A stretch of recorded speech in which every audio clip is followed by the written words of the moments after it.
Hi, this is Robbie from Southern California, and guess where I am? And look who I found! Hi. Are you willing to do a garden tour today? Yes, I'm ready to do a garden tour. Go for it. Okay, so I'll start with my ponds because that's the thing I really focused on.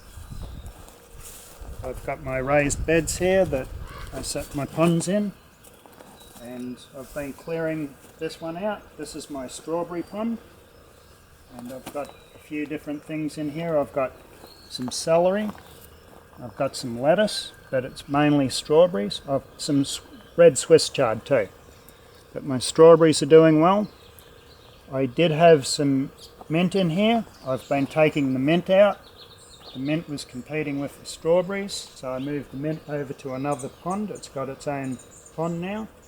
So these are pond wicking beds.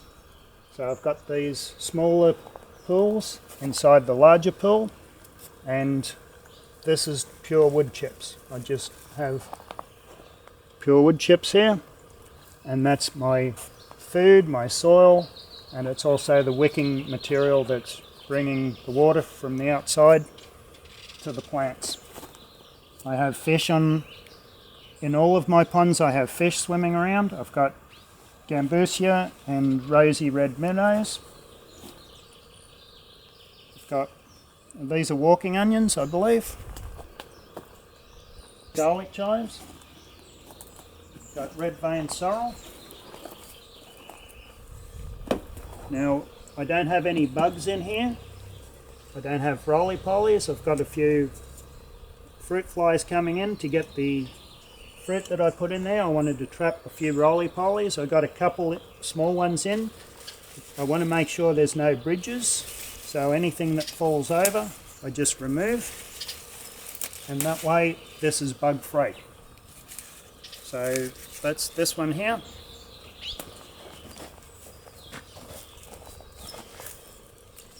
The ladder. What is that thing? Oh, the ladder? Yeah, the ladder, I've put ladders in all of my pools so that if a lizard or a bird lands in the water, they can climb out. Now these have worked out really well. They've been set up for a year. If they're in contact with the soil or the water, they stay good. They're a little bit brittle where they're in open air, but they should last me a couple of years. How old are the pools right now?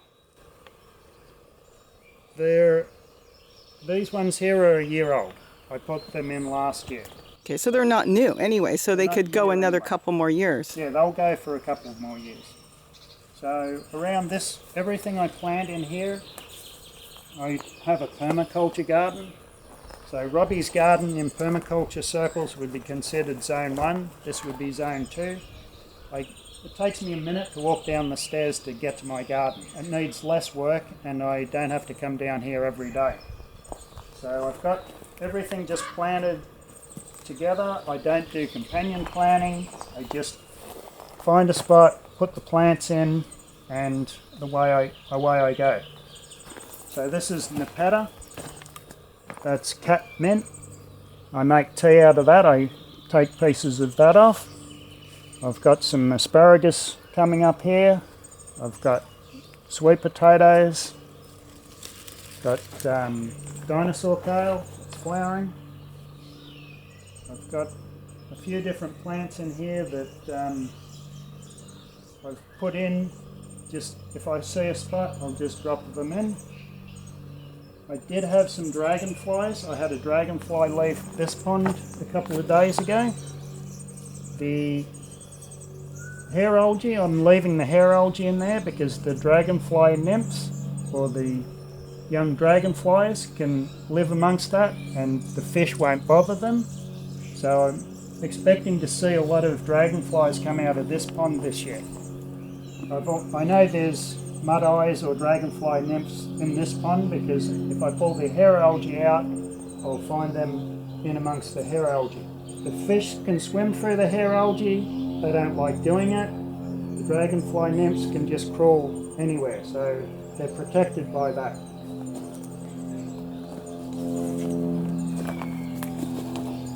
Now there's a rosy red, no, minnow is just disappearing through there.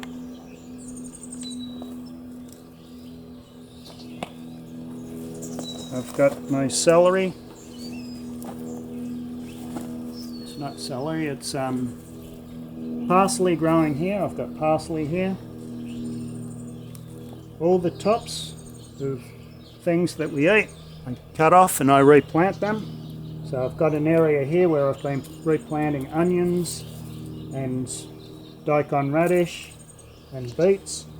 So these are going to come back and give me a second crop or produce some seeds for me.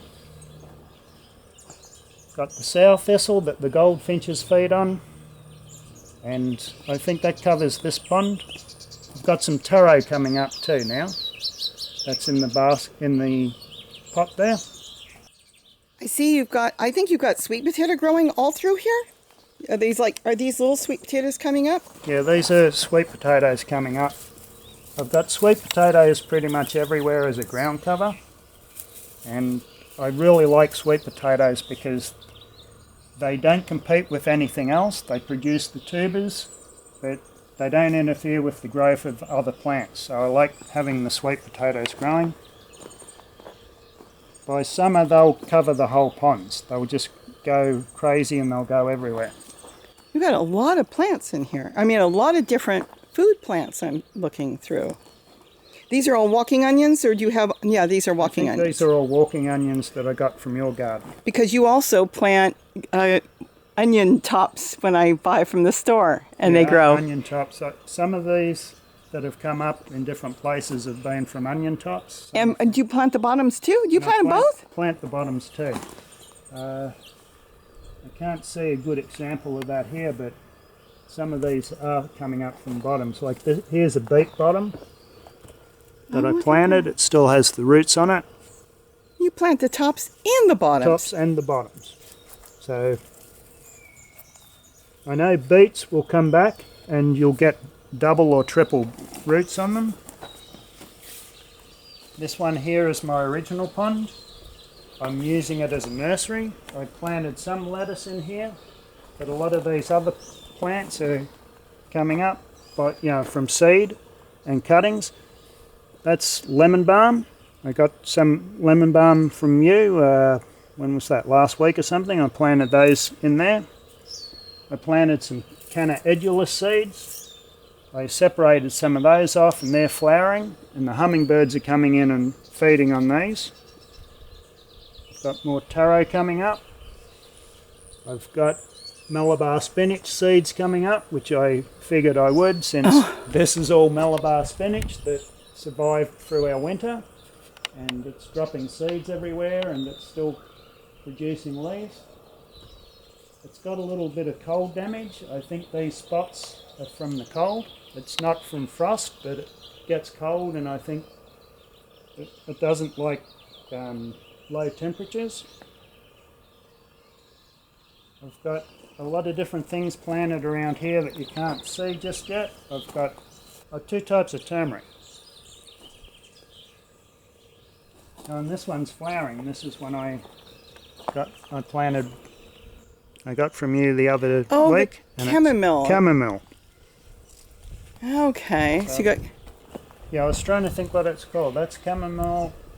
I think there is bee balm in here too. So those are the little seeds that came off and started growing in my garden, the seedlings, or did you take cuttings? Seedlings. Those were seeds. Yeah, they reseeded all over the place. This is amazing. All this Swiss chard, and you didn't even plant this. Now, all this Swiss chard came from a plant that was originally growing in the refrigerator. So it grew here last year, dropped the seeds and self-sown, and all this here is just from scattered seeds. So I've been harvesting a lot of the older leaves just to get it out of the way, and I'm using this for compost. If it's in my way, I put it aside for composting. This pond here, I've got some fennel coming up. Yeah, that's fennel, because I've got some wild fennel growing over there. It's seeded, and it's been coming up all over the yard. And this is chocolate mint. I gave it its own pond. And the idea of this is people are nervous about mint because it's invasive, but in this wicking pond it can't go anywhere, so I can keep it under control. So I've got a mint in a few other places that I just keep pulling out, but I'm going to maintain that as a mint bed. The sow thistle that I've removed here, I just cut the tops off and left the roots, because the rhizosphere underneath that are attached to the roots, the microbes etc. will colonise the next plants that I put in around here. And this is my potato mint from last year. We got it late in the season, so it didn't really produce a lot of tubers, but I don't know if you can really pick it up. It's starting to grow back, and there's tiny little nail-sized potatoes attached around the base of it. So this year, hopefully, this will produce a lot more potatoes.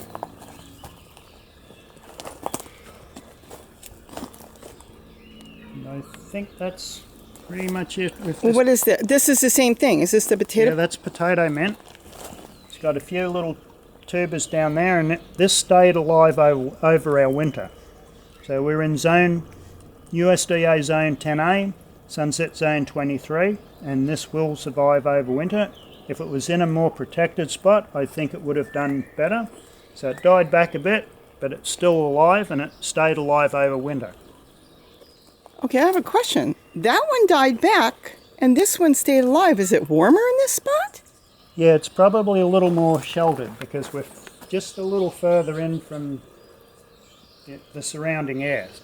So it's probably a little bit more enclosed here. This is a better microclimate. Look how, that's what we always talk about. Look how microclimates are. You're only talking, what, 8 feet? Yeah, less than that, maybe 6 feet away. 6 feet, and one dies back, and the other one lived all year. That's amazing. That's something. Yeah. I see you have celery. Oh, you got the red celery growing in the center. I've got the red celery growing, that seeded at candy cane or candy stripe celery. It gets pretty hot. At this stage it's not too bad, it's fairly mild, but that is a spicy celery. I've got some black flag iris that I got thinking that the dragonflies will need something to climb on. But the dragonflies, when the sweet potatoes fall down over the water, the dragonflies will emerge and hide underneath the leaves until they dry off and they can fly away. So this is really the only ornamental plant that I've got in this area. You got a lot of stuff in this one too. Yeah, I've got a few different types of different types of parsley. parsley. I've got flat leaf over in that corner and curly leaf here. And this is curly. You can obviously see how curly it is. And then the flat leaf looks almost like a celery top, almost. Cool.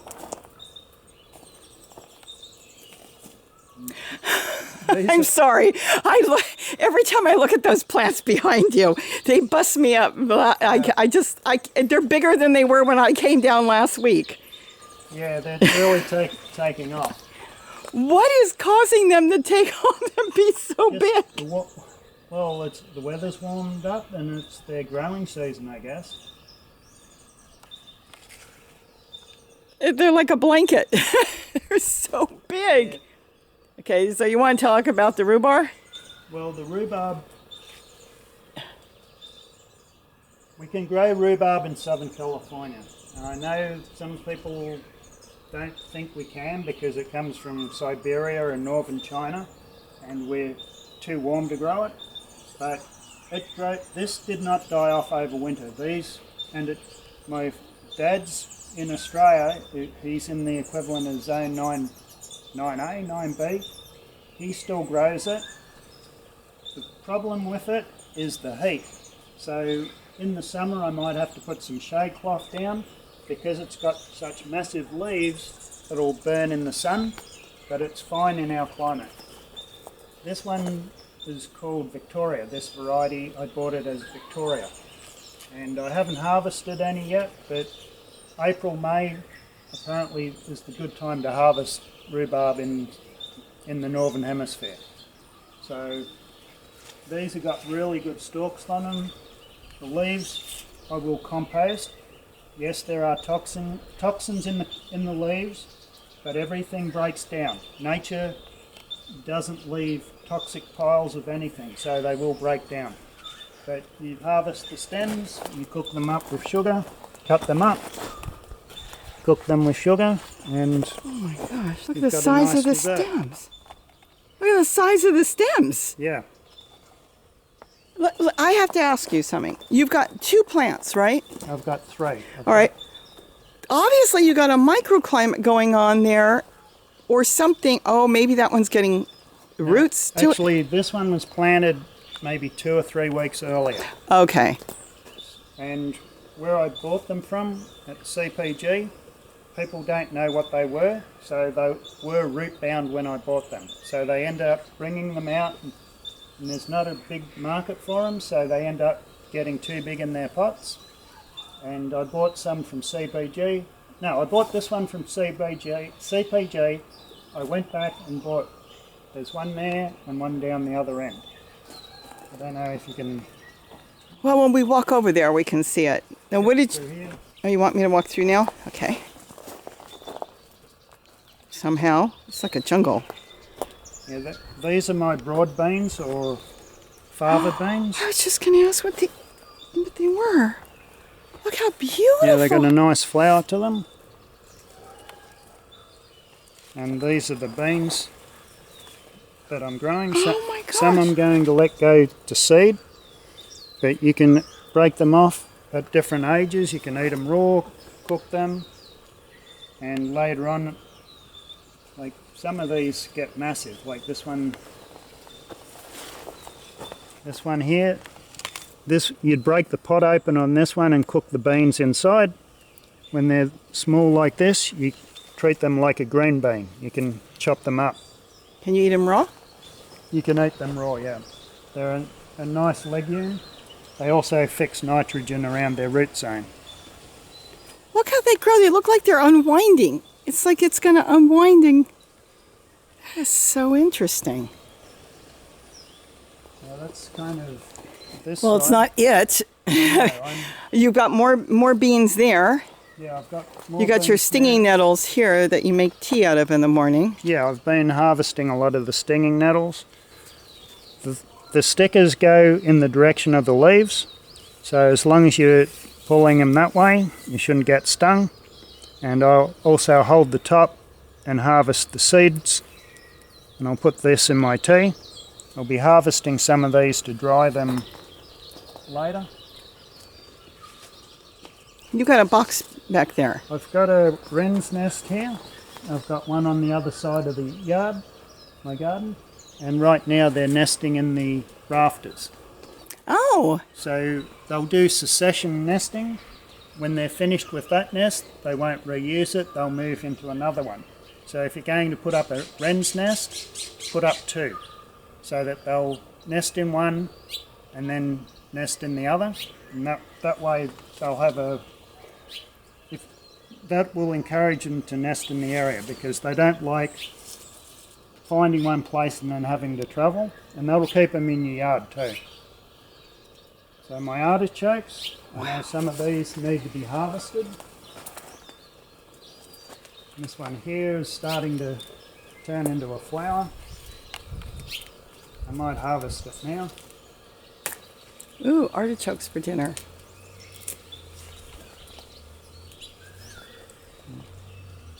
Look at So that.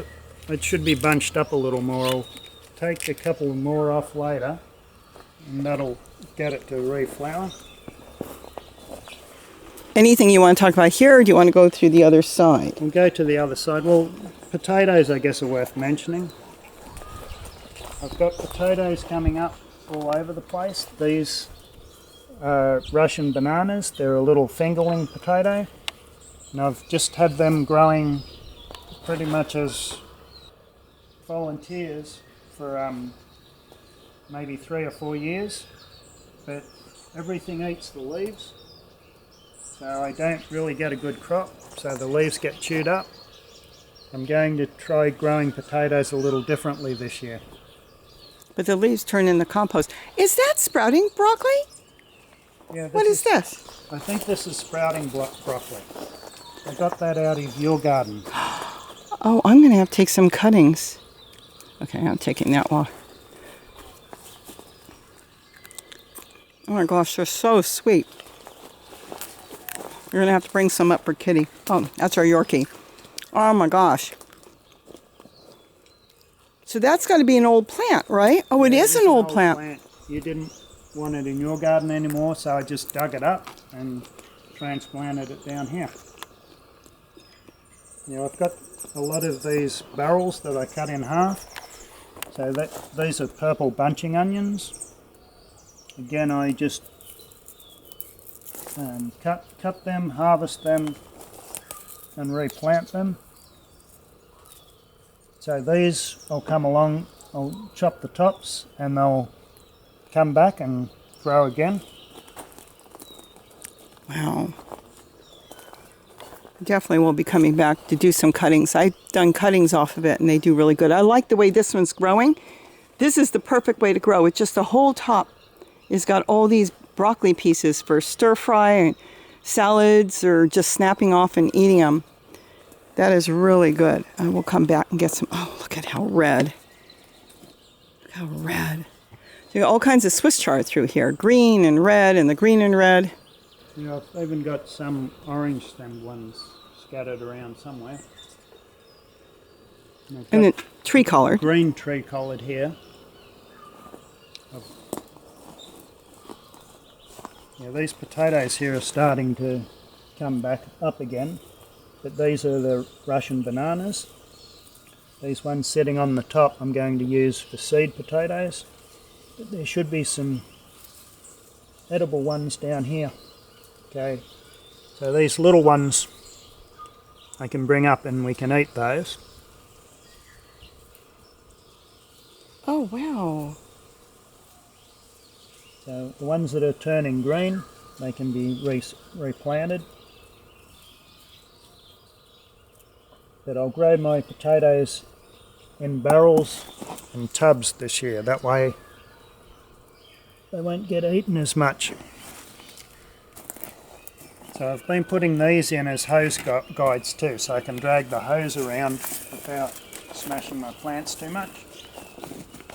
So the hose goes around these things. Yeah, it just slides around. And lemon verbena.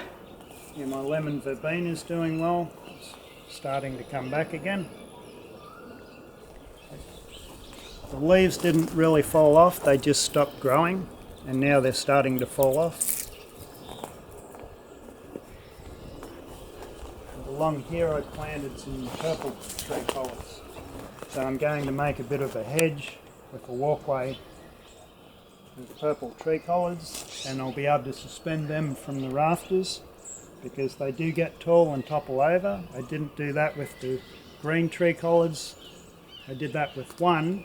I put a rebar loop and that's suspended up in the air, but the others are just lying on the ground. I just bent some rebar, made a hook, and that's keeping it off the ground. I'm looking at the stems of your artichoke. Look at also them. Look at how big they are. Yeah, they're massive, and I've been trimming those and using them for compost too. The ones that are laying on the ground if they break. So the bed behind you I'm setting up to replant. My pepinos are doing really well. I've got those growing in every different stage right now.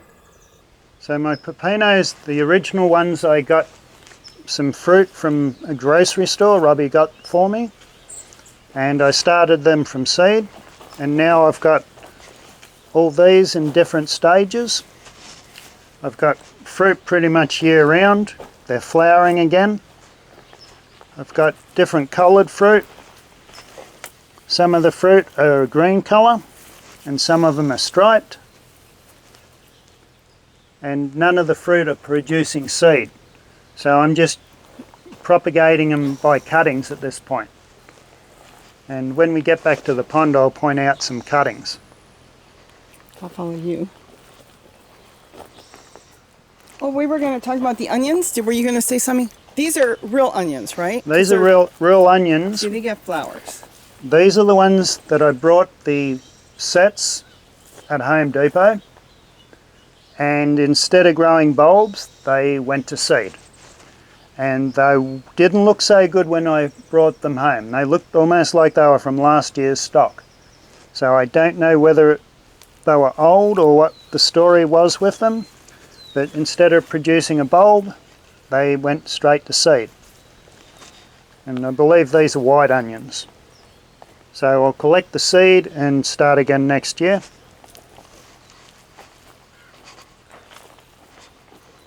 I've got another potato here coming up, and this one will be a red skin white potato, because I did have rows of potatoes along here when I first started my garden.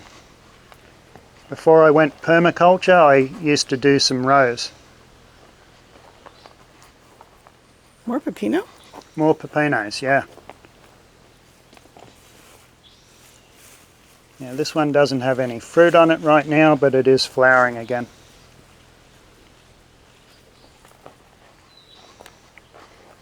Yeah, that's in the same family as tomatoes, and like tomatoes, when it hits the ground, it'll set root.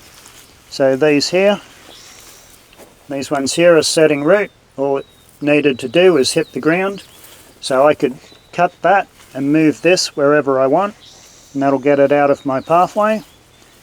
So this is just growing straight in wood chips. It's set root in the wood chips.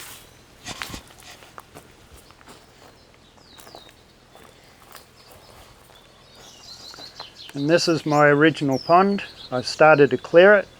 We had rain, really heavy rain, and a lot of wind the other week, and everything was toppled over. I had to remove a banana plant that had fruit on it. It had toppled over, and all these cannas had fallen over my pond. Now the duckweed I've got growing over the top seems to suppress the hair algae, but there's plenty of material that's fallen to the bottom of my pond, so hopefully there'll be a lot of dragonflies coming out of this pond again this summer, or this coming year.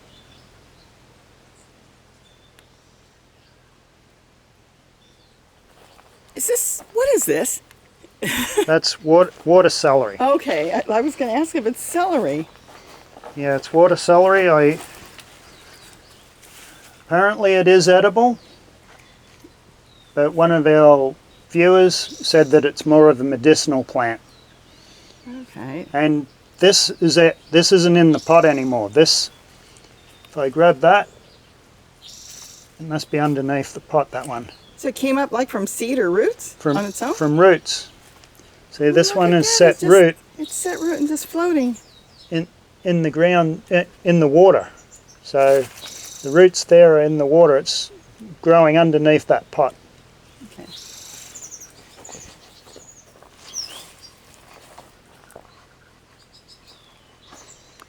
You heard all kinds of birds. I'm listening to the birds. And my bananas are doing well. I've been trimming some of the older leaves off.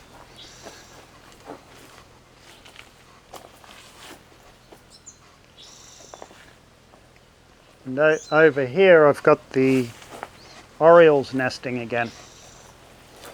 I know you asked me where they were nesting, and they're nesting under here. Oh my gosh, let me see if I can get under there. Point out which one? Oh, they've already. This one here. Oh, this one. Yeah, they've got. Okay, now I've got the sun, but I can see the string. Did they build it already? They built it already, and I can hear them calling, so they're not happy that we're near the nest. The nasturtiums that we had growing out front, when they finished last year, I just grabbed them, trimmed them off, threw them down here, and they went to seed here. So I've got nasturtiums growing as a ground cover all through this area here. Everything about that plant's edible. The flowers are edible, the leaves are edible, and the seeds you can grind up and turn into a black pepper substitute. So I might try that this year because I'm going to have plenty of seeds. This is all sweet potatoes. Let me back up. I think I'm caught on sweet potatoes. Yeah, I've been harvesting my ubes, and they're a tuber crop and they grow fine with the sweet potatoes. The sweet potatoes are shallow rooted, but the ubes have a deep root, so they're getting their nutrition deep down. So I'm going to reinvigorate where I've had the ubes planted, and this year I'm going to mound them up even a little bit more. So right now I've been going through, been removing my rebar stakes, and I've just been stripping last year's foliage off.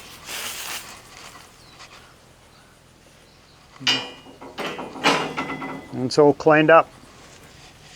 So as I harvest, I just do that.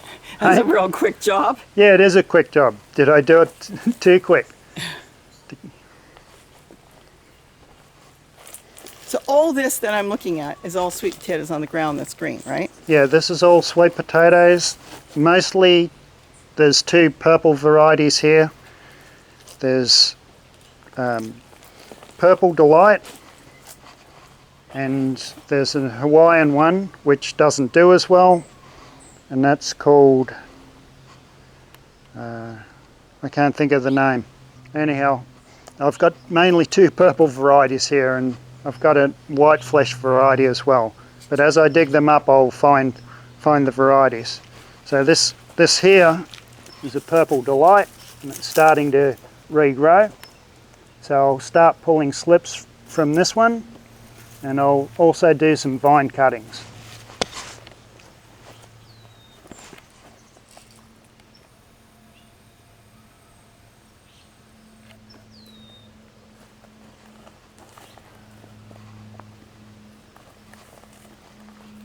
In my refrigerator, I grow daikon, and I also grow some beets. I'm going to refresh this up a little bit. I'm letting the daikon go to seed so I can collect the seed for next year. The daikon grows above the soil? Yeah, it pushes itself above the soil. It just pushes itself out. It's like a radish though, right? It is a radish, daikon radish. So mine have just pushed themselves out of the soil. I don't know why they're doing that, because sometimes they'll just grow straight into the soil. I've got more pepinos growing here. There's more underneath. Yeah, too. I've got those everywhere. How big they are, the daikons. And Swiss chard everywhere, but obviously that's just reseeding itself. That's reseeding itself. And these are pepinos that I just took some cuttings. I stuck them in my wicking pond, and the wicking pond here, this is just sifted wood chips, and that's just setting root. So now all I have to do is plant this where I want it. Wow. So that's very easy to propagate from cuttings. And that's pretty much it, I think. No. No? That's my lettuce you took from me. Oh, your lettuce? Yes. I'm looking at they were so tiny when you took them. Yeah, I think they are more like this size. And smaller. And smaller.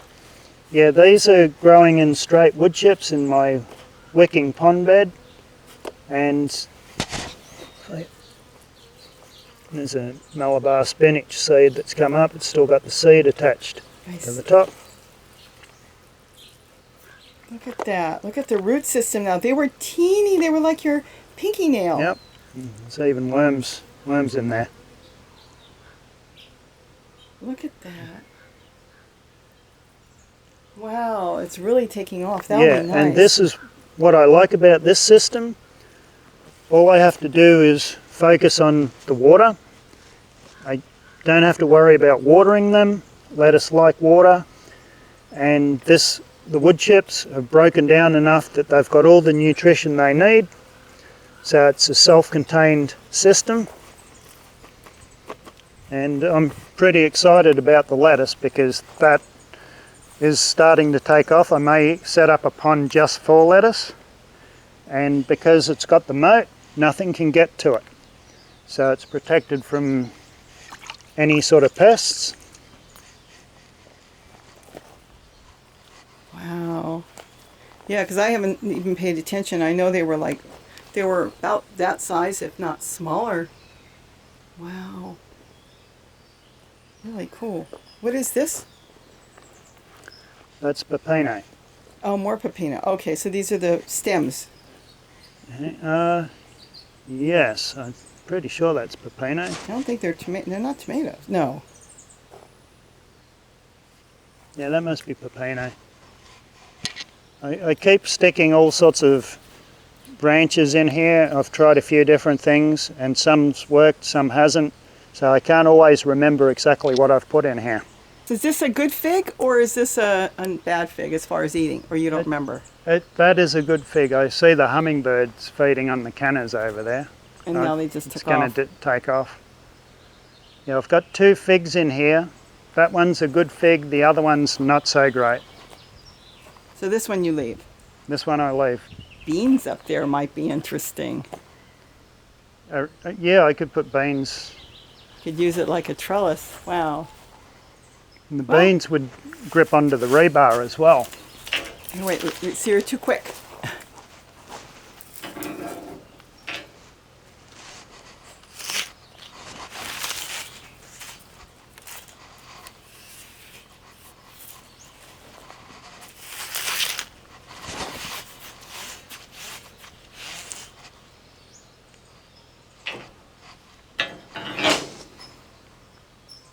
Well, that's really cool. A lot of sweet potatoes. That's really good. And all this stuff. And I can see over here you're getting ready to do more things in this bed too. Yeah, what I've been doing is I've been mixing a bit of compost in. I haven't refreshed this bed for a couple of years. I'm mixing some compost in. I'm also composting in place, like I'm setting this tub up, and all these sort of leaves I'm just throwing in. I'm letting this compost down, and then I'll plant potatoes in both of these ones. I know I started leeks in that one, but nothing seems to bother the leeks. So what I'm going to do is grow all my alliums straight in the ground, and things that I need to protect from, say, gophers, I'll grow in the half barrels. You've got curly kale going too. I guess that's the Russian red curly kale. Yeah, I think that's the Russian red. That's an old plant. That's a couple of years old. I can't remember exactly the age on a lot of these plants, but most of them are, I'm growing them as perennials. And before we say goodbye, did you want to show your apple trees? My apple trees, yeah, we could walk over and I'll follow you. Take a look at the apples. This is amazing. Considering he doesn't put any work into it. This is Russian thistle or tumbleweed. You want that? No. Oh. We don't have a lot of it growing on our property, but that's totally edible too. When tumbleweed is at this stage, you can cook it up as a green, and that is something that I guess a lot of people don't know. But if you want to get rid of tumbleweeds, you want to pull them out when they're small and they're not spiky. Once they get spiky, you know, they're a mess to remove. Let's look at the apples, and then I guess that's it. Look at this. It's a green jungle. Literally. Now those strawberries are almost ready to be harvested. Oh, you've got a bunch of strawberries under there.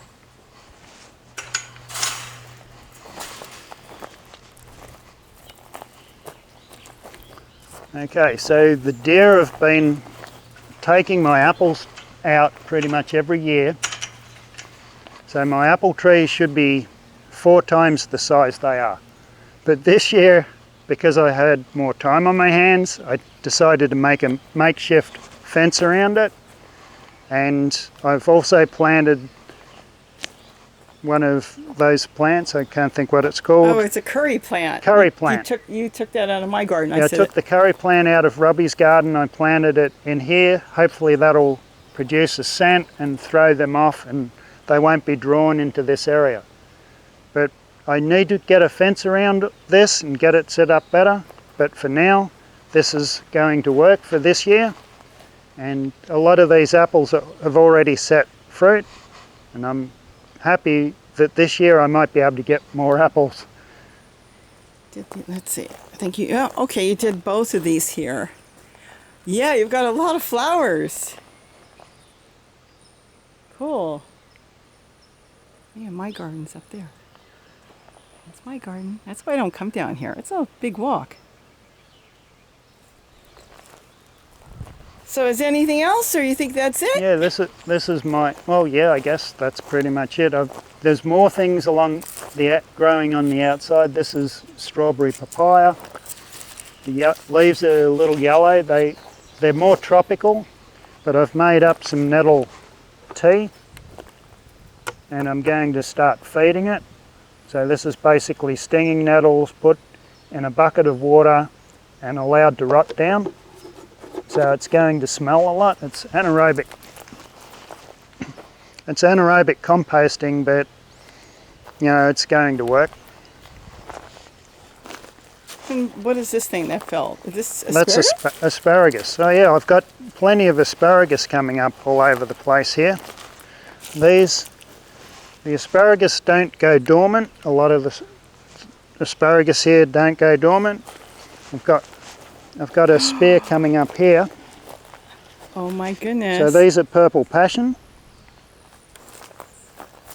So I should harvest this one. Yes, you should. Yes, you should harvest that one. Oh my goodness. Oh my goodness. Okay. I will take it upstairs and I will share a small piece with Kitty, our Yorkie, who found out she will kill for this. And my blackberries and raspberries are coming along. They're starting to set fruit. We'll have some of those pretty soon. I think that's the ripest one there. It's well on its way. So these are plants that I can grow outside my garden and nothing's going to eat. That's interesting. Deer don't eat berries? They don't bother my blackberries, so there's a few other things that I have growing in my garden that I can move out here, but they need drainage. The rhubarb, I could technically grow the rhubarb out here, and the mule deer and the rabbits shouldn't bother it. They've got plenty of other things that are tastier to eat rather than rhubarb, but I needed to put that in a situation where it was well drained, and I don't have a raised bed out here. Our soil is clay, so if I planted it straight in the flat soil, it may not do so well. It might get root rot. Wow, well this was good. And then it's going to change, like in the next month, everything will change again. It just changes and changes. Yeah, it's going to continue to change. So I can't think of anything else, can you? No, I can't think of anything else. So with that, thanks for watching. I hope you enjoyed the video. And if you liked it, please give it a thumbs up. And if you want to be a subscriber and be notified on upcoming videos, feel free to subscribe to our channel. That's Robbie and Gary. Don't forget to hit the bell. YouTube will notify you when we put up a new video, whether it's Robbie or me. Usually it's going to be Robbie. And with that, thanks for watching. Or if we go live. Or if we go live too. Because a lot of people say they miss it. Yeah, we are going live a little bit more this year. So if you want to get involved with a live show, if you subscribe and you hit the bell, you'll be notified of that. So with that, I guess thanks for watching, and don't forget to eat what you grow.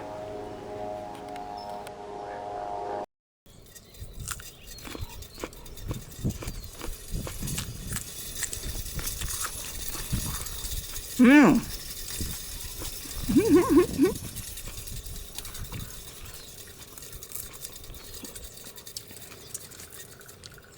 All of you? You won't eat it.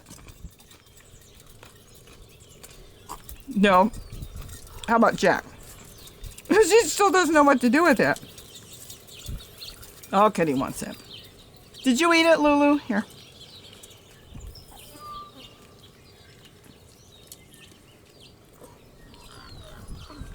Okay.